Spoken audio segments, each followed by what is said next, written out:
idea of what you might be looking to scratch off your bucket list in this fight? I have a lot of things that I want to scratch off my bucket list. There's still my signature submissions that I want to be able to land. Honestly, just a clean KO, head kick, a knee, and elbow that just turns the lights off or completely puts somebody to sleep. Like those are the big bucket list ones that would really satisfy on Friday night.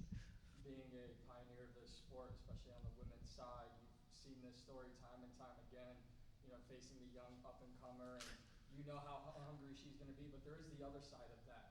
And instead of just being like, well, I've seen this before, what is your mindset when you're facing someone who almost in a sense has nothing to lose because they're so young in their career? Yeah, I think for both of us, we have nothing to lose. Even for me, everybody keeps asking about retirement and it's like, oh, this is just, you're fortunate to have another fight. So in that sense, like I have nothing to lose because I'm still doing this when most people have long since retired, right? But I'm always used to, they seem to always put me up against somebody who's that new up-and-comer. They're the champion, whatever organization they were in. They're undefeated, and they think that they're going to pave their way with me. Instead, I paved my way with another loss and for them, and they're first on their record. Obviously, I'm not going to ask you about retirement, but I will ask you, after you do everything you set out to do this year, is it still beating the table for the 135 here in the PFL? Absolutely, yeah. I'm pushing for that 135. Even if it's just super fights, I'd be really satisfied with the super fight. If that could then mean that just strengthening my legacy with afterwards, that just paves the way for other fighters to be able to then have the 135 division, I'd be happy with that. But I think some super fights after this season, particularly 135, would be awesome. So that's an ideal way to close it out for you then. Like I Yes. said, not putting a timeline on it, but finishing this tournament, then going out, maybe getting these super fights at 135, and as someone who blazed the trail, that would be how you walked out the door. Exactly, yeah. Being able to open up a division and give a chance for other women. I just think that the 135 division is still underutilized, and we don't see it as prevalent now in any organization. And 125 is kind of the one that's been banging along. I think if we can get a star that has great selling capability, we already know the talent's out there, but we have to have somebody that also has that charisma and the ability to carry the division, and that's what's ultimately going to make it. And what would it mean to you on a personal level to do that with the PFL? Obviously, a long time in the UFC, won the championship over in Bellator, but to leave at any point in your career at this stage and open up the doors for more women in a new promotion like the PFL, who is making changes, positive changes on the go, what would that mean to you on a personal level? It would mean a lot. It would mean that I can have a sense of closure and being able to close out my career, knowing that I helped develop the possibilities for the future fighters, and to do it with an organization that I know is taking care of their fighters. It's not like it's all just going back to their pockets. It's going back into the fighters' pockets, and that I can stand behind. I have to ask, you mentioned star power. I think obviously it's well known that if things all go according to plan and shape up, the winner of this tournament would face Dakota Ditcheva as long as she takes care of her own business. What do you make of Dakota Ditcheva as a star with the PFL? I think she's doing a great job. Her performance that she originally won when she was in the UK, coming over, winning the international title. And she's attractive for people. She has the fun, bubbly personality. And on top of all of that, she can carry her own in the media. And the most important part, she can carry on the cage. It's not like she just has that attractive element that people like, but she has the skill, talent to be able to back it. And that's what we need to be able to really build up the divisions. How much of the other matchup in your bracket are you paying attention to, or are you not paying attention at all?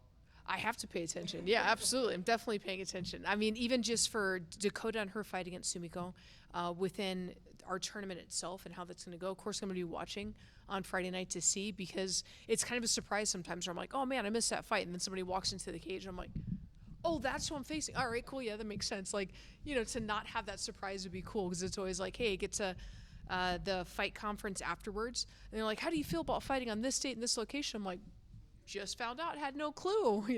It's nice to actually have some information going into that. Do you have any insight on what you think will happen between Shakalova and Jena Bishop? I think that Shakalova has the ability to take Bishop down and hold her down. And I think that Bishop gets tired pretty easily and will gas out. And if she's just able to stick to that, I don't think that Bishop will really have much of an answer. It's probably a boring fight because she'll just hold her down like a good wrestler the whole time. But it's a winning result. Last question for me. You've done so much. You've achieved so much. If I could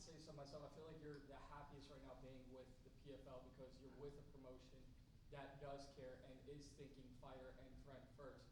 First off, would that be accurate? And secondly, is this how you want to lead, when your career is over with a promotion that is doing all those right things? Yeah, of course, I want to be a part of a promotion where you're not leaving with a sour taste, where you're like, yeah, I stopped fighting, but it wasn't done happily. You want to be able to step away with the most confidence about the future of MMA and everything you contributed to it. But also, yeah, I'm happy now because I know when I'm going to fight.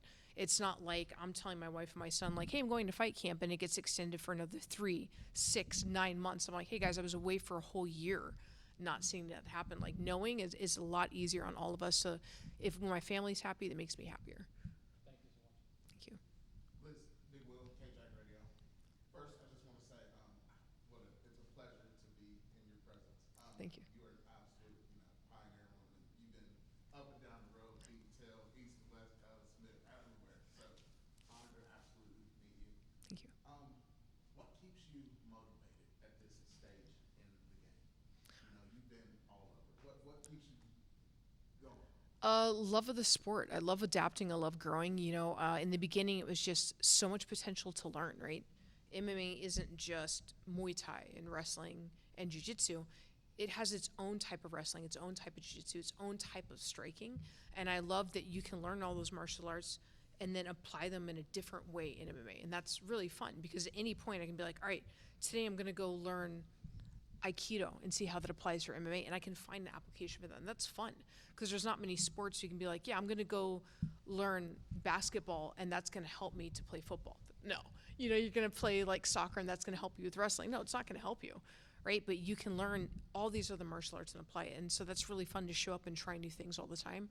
And then I have a bucket list of finishes that I want to be able to pull off. And it's really fun to come in with a focus on that and try and achieve it in every fight.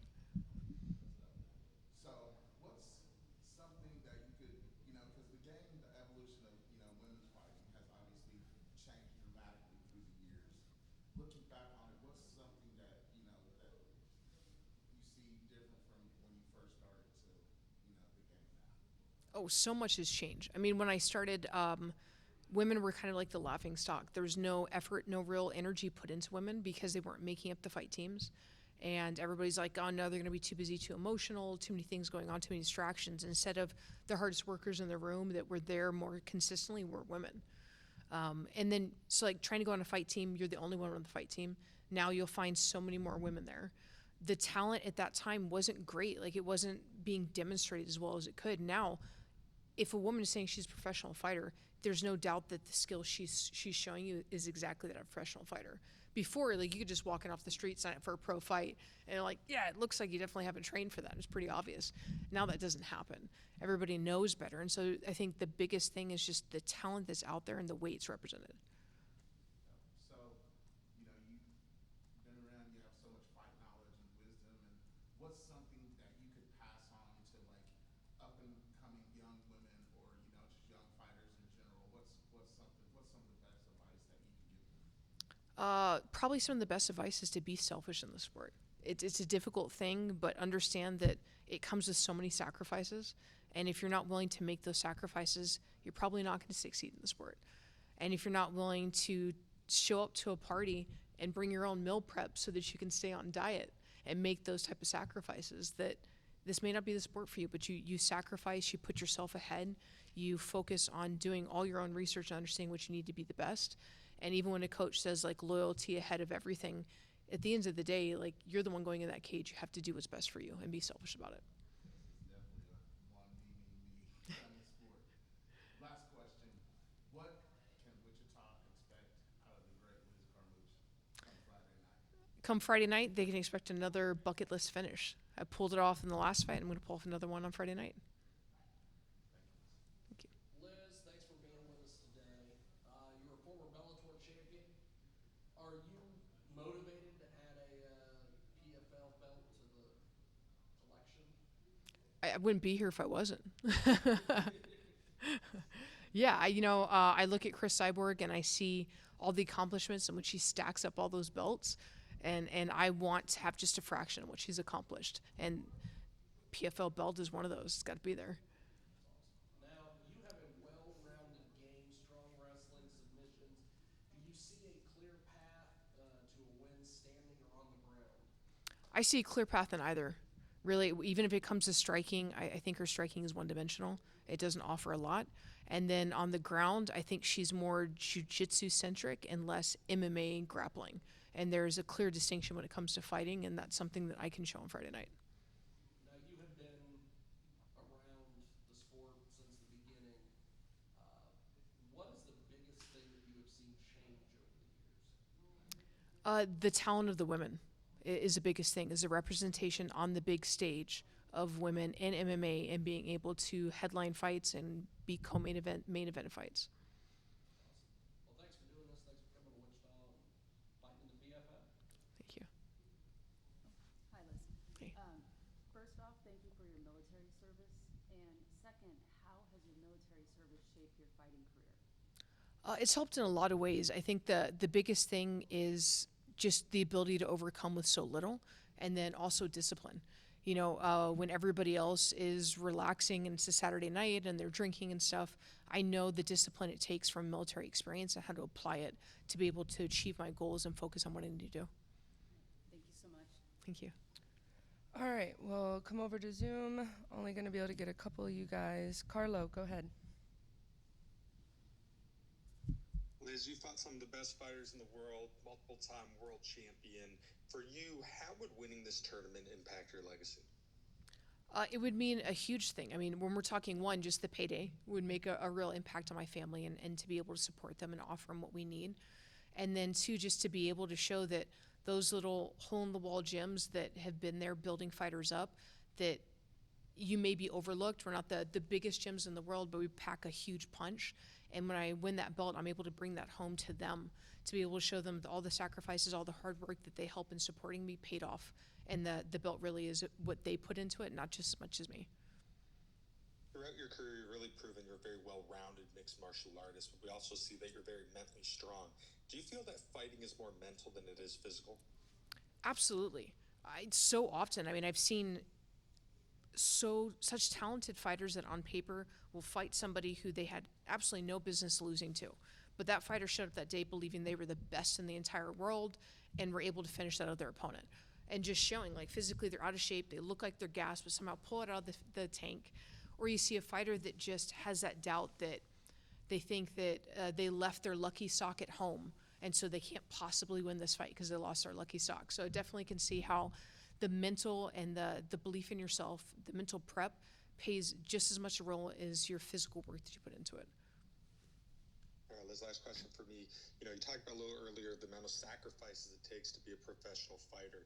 You know, you've sacrificed a lot through all your years in the sport. How much do you love mixed martial arts? I love it. I mean, this is who I am. Even if I'm not fighting, I'm still teaching other people because I love being able to share the knowledge that I have and being able to reach people and find what can click for them. Because so often I find people that are like, yeah, I want to get into jiu-jitsu or I want to get into striking, but I just don't think it's for me. And it was really just the information wasn't given to them in a way that they could digest. And so I love being able to find what that language is that'll work for them, because I truly love this sport and I want everybody to have that same passion. Thanks, Liz. Good luck. Thank you. Kayla. Hey, Liz. So you're facing an undefeated 8-0 opponent who is riding five streak via stoppage. Is there anything in particular about her fight style that does worry you, or is this just another fight? I wouldn't say it's another fight, but there's nothing in particular that worries me, no. And with you, you've only been stopped twice in your career. Does she remind you of any opponents that you've faced in the past? And if so, how do you plan on using that fight experience in this fight? All the fight experience I have definitely helps in every fight that I face, and being able to take those lessons. In my mind, if you lose in a fight and you learn nothing from it, then that's the true loss. Is not necessarily having an L on your record, but walking away having not had something to learn and take away from it. And even in my wins, I do the same thing. There's always lessons and something to take away from a fight, regardless if it's a flawless fight. There's something to take away to be able to improve upon. And so all those lessons I take with me on Friday night. Also, last question. You are such an advocate for female fighters. What advice do you have for a new female fighter who might be scared because of all the issues and problems that are caused in the female fight world? Yeah, I would say that if it's something they're worried about, understanding that it is difficult. Women are not paid equally as men. I think so often, in general, people get into the fight game. They're like, yeah, I'm going to make a fortune. I'm going to have big paydays. It's like, yeah, most of us don't make big paydays. I spent so many years paying to fight just because I loved it and I wanted to be there and I wanted to challenge myself. But coming home with a negative, coming home with the zero and not making any money off of the fight. So if they're getting into it for money, you're probably in the wrong sport. Pick something different. If you're getting into it because it's something that you're truly enthusiastic about, then find the fight team that clicks for you. If something is unsettling and doesn't sit right with you, leave that fight team. You owe nothing to them. Find the one that's going to fit for you, that looks out for you, and that you fit with well. Absolutely. Thank you so much and best of luck. Thank you.